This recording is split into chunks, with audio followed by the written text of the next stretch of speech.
is we're talking about a government, and the government is not people. People are not running this government. Again, these are persons, these are corporate persons, a series of corporations, government having massive investments in every single pharmaceutical, medical, and every other corporation out there. This is my real forte is the comprehensive annual financial reports, and thus I made the Corporation Nation series of movies about just that, showing that government has such a major conflict of interest because it has such huge investments, stock investments in all corporations, Fortune 500, China, everywhere else. Every bank, everything that happens is because government has these investments, and also because they have these investments, it is the proxy shareholder, the main shareholder vote for what happens within those corporations, and that's a whole other can of worms, but very important to understand. So if you can watch the Corporation Nation, especially part 1 and 2, called the Great Pension Fund Hoax, it's very important to understand why this stuff is happening, and you'll find that every oil company, every bank, every pharmaceutical is literally the main stockholder is government. And so you have this corporate conflict of interest where the shareholder of these companies is also regulating the very companies that it's invested in. Again, that's a whole other can of worms, but absolutely imperative for people to understand. I disagree with you, Clint. I disagree with you, Clint. It is the same can of worms. What we are seeing now is the edict-based implementation of what Al Capp, the cartoonist who drew the Little Abner cartoon series, which was a powerful political commentary dressed up as a cartoon. What he said, and what he made a slogan that brought awareness to many, many millions of people through his daily cartoon was, "What's good for General Bull Moose is good for the nation." And what we have here is General Bull Moose, the corporate head of Monsanto, of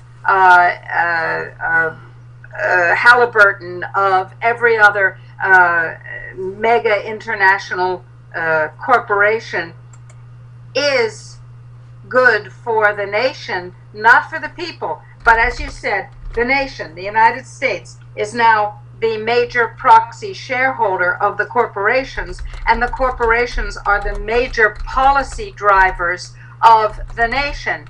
There is an inherent conflict of interest not only between the regulators and the corporations, but between the welfare of we, the people, and the corporations. Corporations have a single bottom line: dominate the market at all costs, make money at all costs. You and I have a different bottom line: thrive, be healthy, rear our children in peace and prosperity, live our lives in safety, free from unwanted intrusion, and maintain our physical, social, ethical, moral, spiritual integrity, free of molestation and interference. Oh, you idealistic, crazy woman.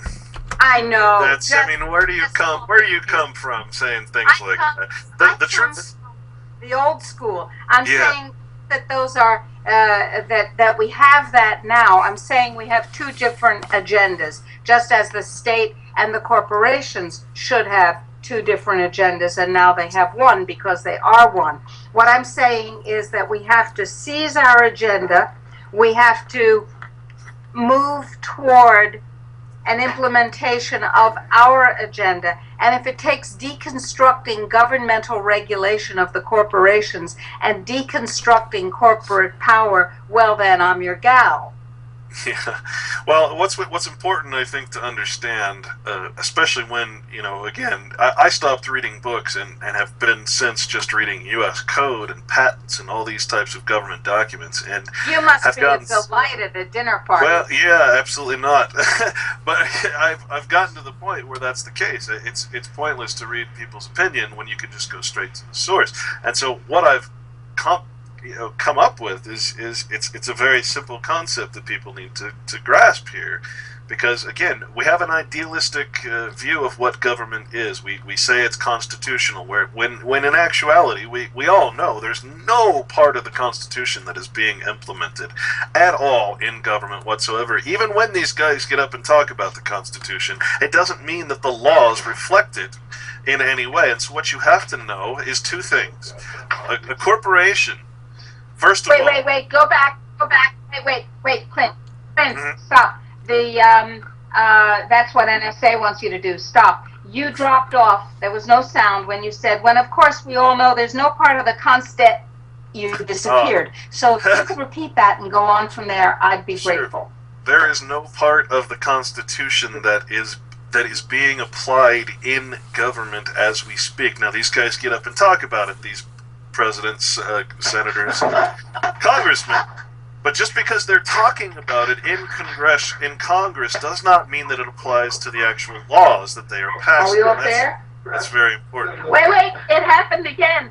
These guys have no couth. They are so unsubtle. We're off the air, really? There is no part of the Constitution that is being applied to. That's as far as we got this time. Talk fast. Wait a minute. It says that I'm broadcasting. I see a broad. Oh, let's check with the folks over here. All right, let's answer. Are we on or not? I'm on. Can you? Panama Red Gun has. Okay, good. All right. Well, just a little glitch along the way, folks. Just a little glitch along the way. Boy. You guys are glitchy. We're glitched. Well, when you are glitched at every moment of maximal importance on every subject that challenges the corporate government hegemony, and it becomes a pattern, it gets to the point where it's funny. During our annual War Council, we were being hacked, and we had people were Skyping in and saying, somebody's coughing right by the microphone. There's a hacking cough. They're going hack, hack, hack. Nobody was coughing in the room where the War Council was taking place. The listeners were so unsubtle. I mean, they're 19-year-old kids who are not in prison because the government cut a deal with them saying, tell you what, you work for us or you are going to prison. So somebody was going hack, hack, hack, hack, as if they were trying to tell us what was happening. So, well, and that's just perfect. I mean, that's what we're talking about here. Again, is not just a politically corrupt system, but a morally corrupt system, and that is the definition of a corporation. A corporation cannot have morals, values, ethics, because it would affect the bottom line. You can't clean up an oil spill and force that company to spend billions of dollars cleaning up the Gulf. If you're the main shareholder, it would affect your bottom line. You see that you can't regulate these horrific medicines that the things they call medicines. No, you put this ridiculous commercial on television and show a bunch of trees or a bouncy ball while you tell people that the medicine's going to kill you if you take it, possibly. You see that you have this conflict of interest, but most important, I think, and this is the conclusion that I've come to, especially with my local police, my sheriff, that's been another whole can of worms that's been federally taken over, as have so many sheriffs across the land. But we have a situation where government doesn't really need the people anymore. For a while there, government was collecting all the tax and then investing all that money, but at this point, government investments are in the trillions and trillions and trillions and trillions of dollars, and that money is perpetually gaining in value just from the return on investment. And so at this point, government doesn't necessarily need people. It is so ultra powerful. And so at this point, my only conclusion is that the police, the municipal police, which incidentally, when you say municipal police, you're referring to a municipal corporation, which is what your city or county is. A municipal corporation. Mine is called the Salt Lake City Corporation. That is the Salt Lake government. You cross corporate lines, not city lines. But what I find is that the police now are strictly there to enforce city or municipal corporation code. They are not there any longer to protect and serve, and in fact have no interest in protecting and serving the people whatsoever. They are there, in fact, including the FBI and every other government federal agency, to enforce federal, local, and state laws, which are corporate codes, U.S. code and UCC code. And so we have a situation now where our police are actually protecting the entire corporate structure, from private corporations all the way to government corporations, from the people. So our police are actually now at the point where, unfortunately, they are no longer protecting us from them. They are protecting themselves. They're protecting the corporation, the government, and the entire Fortune 500 from the people. And one And has this is the only to look at the police response to Occupy all over the world, Spain, Greece, the United States, Oakland, to see the truth of that. One has only to see the armamentation that is being provided to the police by the government, which is the corporate state. The massive wartime armaments that are being provided to protect the police from the rage of the people. And one recalls Thomas Jefferson's statement that government, I'm paraphrasing, that the Constitution is designed to protect not the government from the people, but the people from the government. We need protection from the government. This is why presidential directives and executive orders are now replacing the Constitution, just like that document I read earlier says. In order to bypass the Constitution, they actually used the constitutions, just like they did in Germany and France, and every constitution ever written has that clause that says that it can be basically usurped with the declaration of war or declaration of emergency, the War Powers Act and all of that. And so that's what has happened. Basically, you have a situation where the Constitution has been subverted. It has been utilized in a way as to completely distort and essentially nullify it. And so that's where we are, and that's where all this U.S. code is really coming from. Let me just, this is straight out of the documentary, the Lethal Injection documentary, and I think it's just so important to understand the wording of U.S. code. And again, Title 50 is what is referred to specifically in this new presidential directive. So Title 50, Chapter 32, Section 1520A is entitled Restrictions on the Use of Human Subjects for Testing of Chemical or Biological Agents. Sounds good so far. It says in Section A, it says prohibited activities the Secretary of Defense may not conduct directly or by contract. So this is what it can't do. Any test or experiment involving the use of a chemical agent or biological agent on a civilian population.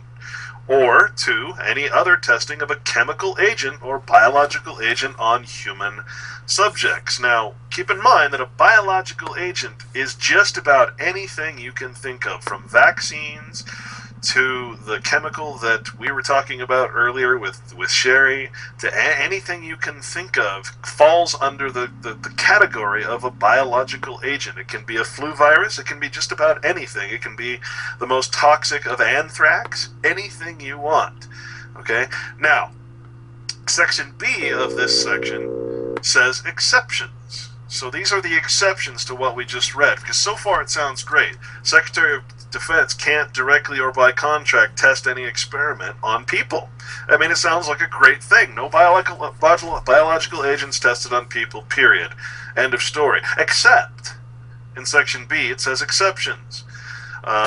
Subject to these subsections, the prohibition in this subsection A, which we just read, does not apply to a test or experiment carried out for any of the following purposes. Any peaceful, Uh, any peaceful purpose that is related to medical, therapeutic, pharmaceutical, agricultural, industrial, or research activity. Well, that covers just about everything. Medical, therapeutic, pharmaceutical, agricultural, industrial, or research, which that's just about anything you can think of. 2, any purpose that is directly related to protection against toxic chemicals or biological weapons. So there's your vaccines, your so-called antidotes, or anything else you can think of. And 3, any law enforcement purpose, including any purpose related to riot control. So the exceptions for the Secretary of Defense to not use chemical weapons as an experiment on people or for any other purpose is basically everything. Any medical, therapeutic, pharmaceutical, agricultural, industrial research activity. So you see, when you actually go and you read the U.S. Code, they really are exempting themselves from their own laws in just about every code that you find. There's codes in here that scare the heck out of me. I mean,